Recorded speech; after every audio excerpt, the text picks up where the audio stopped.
તો કે booking related તમામ માહિતી પોલીસ આપી રહી હતી। આ તરફ જૂનાગઢમાં પોલીસ મારથી એક યુવકનું મૃત્યુ થવાના મામલે હર્ષિલ જાદવ નામના યુવકનું મૃત્યુ થયું હતું, જ્યાં અમદાવાદ સિવિલમાં તેની સારવાર ચાલી રહી હતી। સારવાર દરમિયાન આ યુવકનું મૃત્યુ નિપજ્યું છે। આપણે જણાવીએ કે પીએસઆઈ મકવાણા પર માર મારવાનો આરોપ લાગ્યો હતો। એ લોકોને ખબર નહીં કઈ લાલચ આપતો હતો કે શું કરતો હતો કે એ લોકોને એમ કહેતો હતો કે તમે આના વિરુદ્ધ આમ કરો તેમ કરો, ગમે તે રીતે આને ફસાવો કે, અને એણે આ રીતે કર્યું એટલે મારા ભાઈએ મને આવીને કીધું હતું કે મારે આના કંઈક કરવું પડશે ને, તો આ મારી ઇમ્પ્રેશનનો સવાલ છે। મારે કોઈની જોડે કશું ખોટું નથી કરવાનું, પણ આ સાથે કરીને આ કોમેશ દેસાઈ નામનો માણસ છે એ મારી ઇમ્પ્રેશન બગાડવા માગે છે। એટલે મેં એને કીધું તું બોડકદેવની અંદર અરજી આપી દે। એ અરજી આપવા ગયો, એ પછી એનું નિવેદન પણ લેવામાં આવ્યું। 9મી તારીખે જાન્યુઆરીએ મારો ભાઈ ત્યાં નિવેદન આપવા માટે ગયો છે, તો ત્યાં એને બેસાડીને એનું નિવેદન તો લીધું છે, પણ જ્યાં સુધી નિવેદન ચાલ્યું ત્યાં સુધી તો ઠીક છે, પણ એના પછી પણ એને બેસાડવામાં આવ્યો। કયા કારણથી બેસાડવામાં આવ્યો છે એ કશું જ એને જાણ નથી કરી। ઘણા સમય પછી એને એમ કહેવામાં આવ્યું કે તને જૂનાગઢની પોલીસ લેવા માટે આવે છે, તો એ એકદમ ગભરાઈ ગયો કે જૂનાગઢની પોલીસ મને શા માટે લેવામાં આવે છે।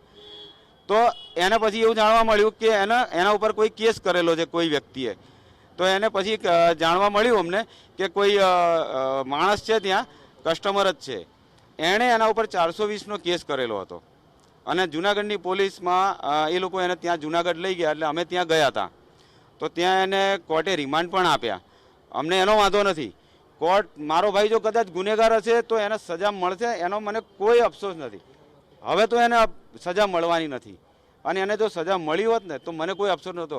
હું એને જાતે હાજર કરીને એને કહેત, કારણ કે મને ન્યાયતંત્ર ઉપર પૂરો ભરોસો છે। હું જૂનાગઢની અંદર જ્યારે એના રિમાન્ડ મંજૂર થયા ત્યારે એને પોલીસ સ્ટેશનમાં બોલાવવામાં આવ્યો, અમને બોલાવવામાં આવ્યા પોલીસ સ્ટેશનમાં, અને ત્યાં પોલીસ જે પીએસઆઈ મુકેશ મકવાણા છે એમના દ્વારા પૈસાની માગણી કરવામાં આવી। પહેલાં 5 લાખની માગણી કરી એમણે। એટલે અમે કીધું કે સાહેબ અમારી પાસે આટલા બધા પૈસા નથી, અને તમે શા માટે પૈસા માગો છો? તે કે તમારો કેસ આની અંદર સરળ થઈ જશે, મારે પૈસા જોઈએ, નહીતર હું તમારી કોઈ એ નહીં કરી શકું મદદ। એટલે અમારી પાસે પૈસા હતા નહીં, અને પહેલી વસ્તુ કે હું એક શિક્ષક છું, અને જો હું એને લાંચ આપું તો હું ગુનામાં આવું, અને હું એ કરી ના શકું। મારા ધંધો જે છે શિક્ષકનો, એની ઉપર લાંછન લાગે કે એક શિક્ષક થઈને એણે આવું કર્યું, લાંચ આપી, એ મારે નહોતું કરવું।